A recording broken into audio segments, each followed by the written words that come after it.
What's going on, y'all? It's Randall Ledet Jr., new SEC podcast. Thank you for tuning in. We're talking about the Week 3 AP poll that just came out. This past week of college football was one of the best weekends so far this season, and a lot of people were sleeping on it, saying there wasn't a ton of good marquee matchups, but there was a ton of great upsets across the ACC, across the Big Ten, across the SEC as well. We got to see some great games. We got to see Mississippi State upset Arizona State. We got to see Oklahoma dominate against a really good Michigan team. We got to see Vanderbilt dominate Virginia Tech. And even across the Big 12, we got to see Baylor upset SMU. A lot of teams fell out of the rankings. Some teams jumped up in the rankings. And this week, the SEC features 11 teams in the AP poll. Going from the top, you look at it, you got Georgia at 6. We have South Carolina at 11. We have Oklahoma at 13. Tennessee at 15, Ole Miss at 17, Alabama at 19, and new members of the party with Auburn at 24 and Missouri at 25. Starting at the bottom, when you look at the teams that recently joined the poll, I like Missouri getting in. I thought they should have been ranked after their first week, to be honest. Beating a really good Kansas team, I'd say, dominating in the second half. That's well-deserved. And you got a good one at Bo Prabula at quarterback. Auburn coming in at 24, welcoming themselves to the AP rankings. I like that as well. They just beat Baylor in week 1. Baylor just beat a good SMU team, 48-45. SMU was ranked 16th at the time. Now they've dropped out of the rankings. I think that fits where Auburn should be at. It's a good spot, and they're playing South Alabama this week, so another opportunity to continue to move up the rankings. When I look at going up forward, right, Alabama's taken on Wisconsin. They moved up a couple spots after their win against ULM. So I like them as well there. Across the country, I personally thought that Oklahoma should have jumped up higher after playing a really good Michigan team. Michigan dropped 8 spots after that game. I mean, Oklahoma dominated that game for the most part, besides one big run by Justice Haynes. They have Oklahoma at 13, at 2-0, a solid win against a ranked Michigan. There's only a couple teams ahead of them with a ranked win, one of those being Florida State. Illinois doesn't have a ranked win. Clemson doesn't have a ranked win. I probably would have put Oklahoma in that top 10 personally. When I look at these other teams that are jumped up in the rankings, Tennessee jumped up 7 spots. I think when you beat a team like Eastern Tennessee State 70+ to zip, and how impressive this offense has looked the past couple weeks, I think it's fitting. It also helps with the media when it comes to 6 versus 15, Georgia taking on Tennessee. But I like that matchup. I like where Tennessee's at, and they're trending in the right direction. Texas A&M, and I think I missed them when I was talking through the rankings. Texas A&M jumped up 3 spots to number 16. This team has a lot of potential this season. They've looked really impressive offensively the past couple weeks. If they can get this defense a little bit tighter and then giving up 20 points plus a game to Utah State and to UTSA, they can definitely make a run at the SEC this season. And I like where they are, 2-0.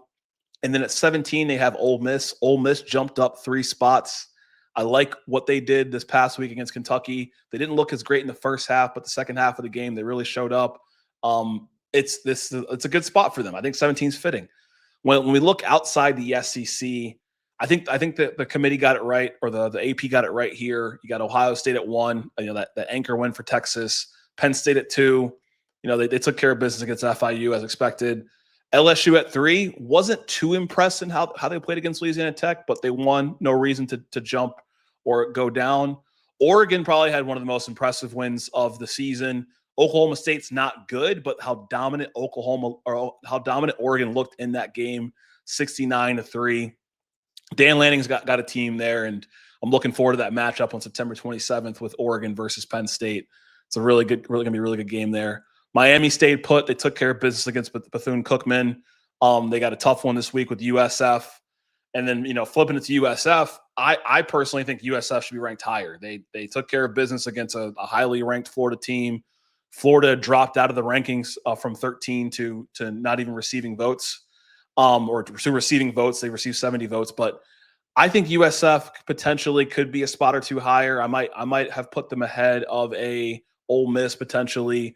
You beat a ranked Boise State at the time. You beat a ranked Florida at the time. Anybody else with that resume is probably sitting at top 10. And kind of going back up to the top of the rankings, Texas 1-1 took care of business against San Jose State. I think they started the year off in that top spot, so I can't imagine them dropping too much further, after playing a good San Jose State team or beating a good San Jose State team. Then you have Notre Dame 0-1. If you watch our preview of Notre Dame versus Texas A&M, I came out and said it. I think Notre Dame's overrated at this point. I don't see how you're a top 10 team and you're 0-1. You don't have a win to this point. The preseason polls and the polls during the season have proven to kind of be a mixture of how does your roster look, what's your competition, and what's your actual resume. And the actual resume to this point for Notre Dame doesn't say anything. Doesn't mean they can't get to where they want to get to, and they don't have a good enough schedule per se. They're playing Texas A&M this weekend, but I don't see how you're 0-1 and you're number 8 in the country, period. I like Miami at 5. We talked about that earlier. Illinois, impressive win over Duke. I think they dominated offensively. They put up over 40 points. They look legit. This is probably one of the highest rankings Illinois has had to this point in terms of the program history. So I like where they are there. Florida State moved up 4 spots to 10. They absolutely dominated East Texas A&M. They look for real. This offense looks a lot different under Gus Malzahn. So I think that's fitting. South Carolina dropped a spot despite winning their game last week. I think that kind of comes from the offense could look a little more improved. You got a guy in Vicari Swain for sure. The defense still looks just as good as ever. Need to see a little bit more offensively, but Lenora Sellers is still in that Heisman conversation for a lot of people and is still a dominant quarterback. You're still sitting at 11. If the season ended today, you'd be in the playoffs. Clemson at 12. Clemson dropped 4 spots. Very deserving after that performance against Troy.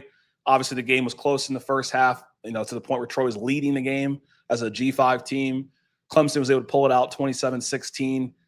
Dropping 4 spots is fair. They have an opportunity to bump back up here.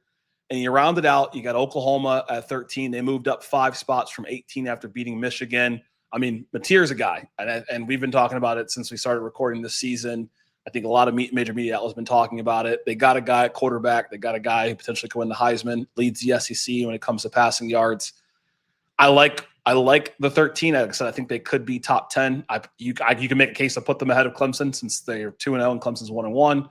They beat a ranked team. Clemson lost to a ranked team. You could put them ahead of South Carolina. South Carolina hasn't beat a ranked team yet. Ranked wins should matter. We always talk about strength of schedule here in the SEC, and so I would probably put Oklahoma in that top 10. And then that kind of rounds out really the top 25. When I think about who maybe got gypped in this situation, I might say Arizona State should still be in the poll. I would 100% say Mississippi State should be ranked. And you look at the receiving votes, Arizona State is receiving 94 votes. Mississippi State is receiving 52 votes. So the AP basically said collectively, despite the fact that Arizona State lost to Mississippi State, they deserve to be ranked more than Mississippi State. I don't see how that makes sense when ultimately what you do on the field should matter. So I would have ranked Mississippi State. I would have had more votes for Mississippi State. I also think that Baylor should be ranked when we look at outside the SEC. You beat a ranked SMU team.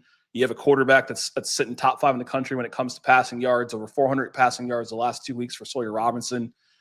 I think that Baylor should be ranked, period. Texas Tech, they fit. I would say they deserve to be ranked. Their quarterback's been looking good in Morton. They got a guy. Indiana's been winning their games, so they deserve to be ranked as well.